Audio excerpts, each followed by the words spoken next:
Okay, so this video, as you see, is part of my attack helicopter guide.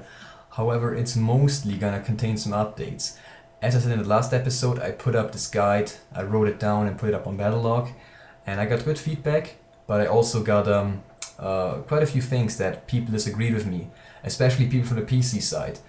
Now I'm just gonna talk about the discussion we have and talk about some more stuff that goes into specs, so it's kind of an update on the last videos. And the first thing is the air radar. Now I personally love air radar. You're gonna see me use it in basically every video. And I don't want to say it's the best thing, however it fits my fly style. As I like to know when jets are going for me, I like to know what is shooting me if I get hit, and especially if I fly without a pilot that isn't a jet and is helping me out, warning me, I need air radar to spot me those targets.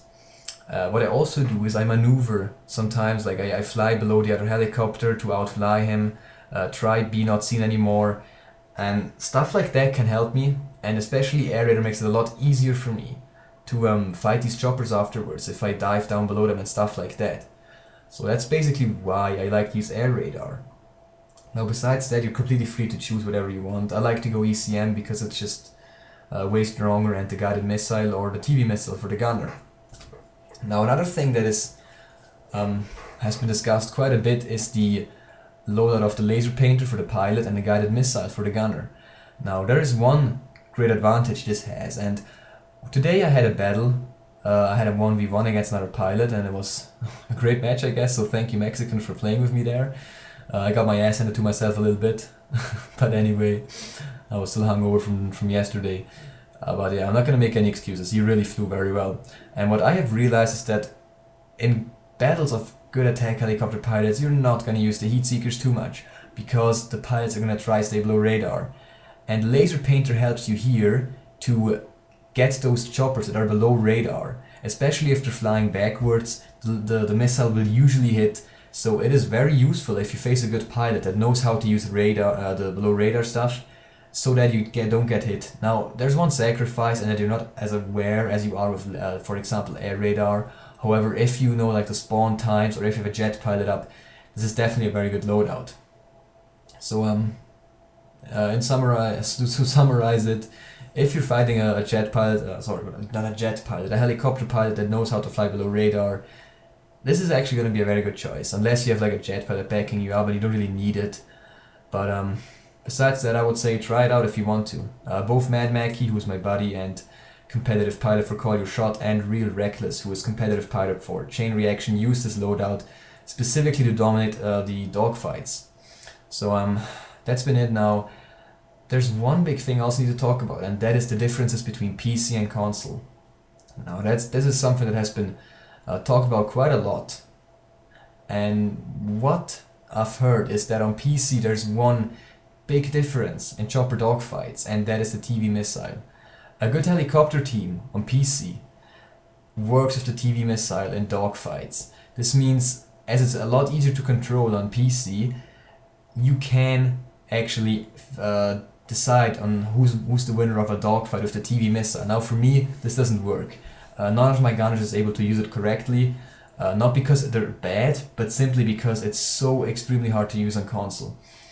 And this makes, of course, a change to your loadout, because what it makes is it makes chopper dogfights a lot faster. So you're not going to need air radar, for example, which means you can switch it out.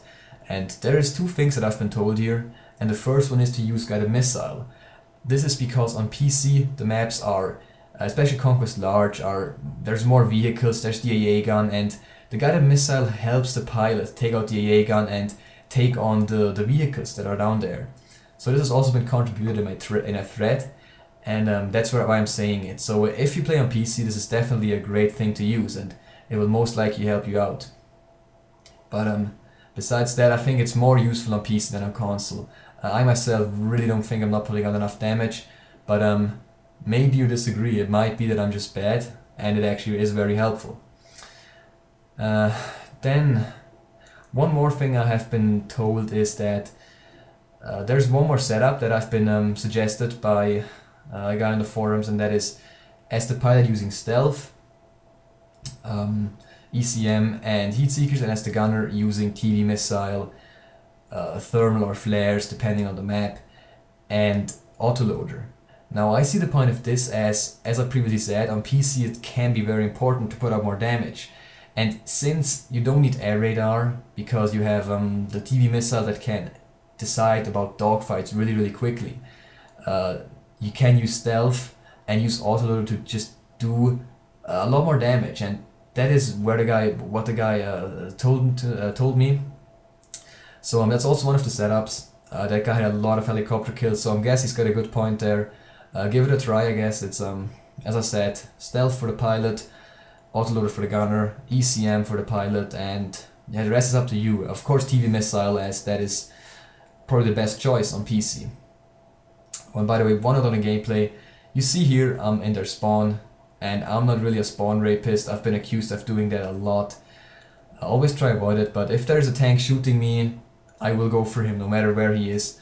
And if they spawn, if they keep on spawning, if they keep on taking the tanks to take me out, even though they had a base before, I will actually go in their spawn and take them out, as they provide a threat for me. So I hope you're not mad on seeing that this is my gameplay.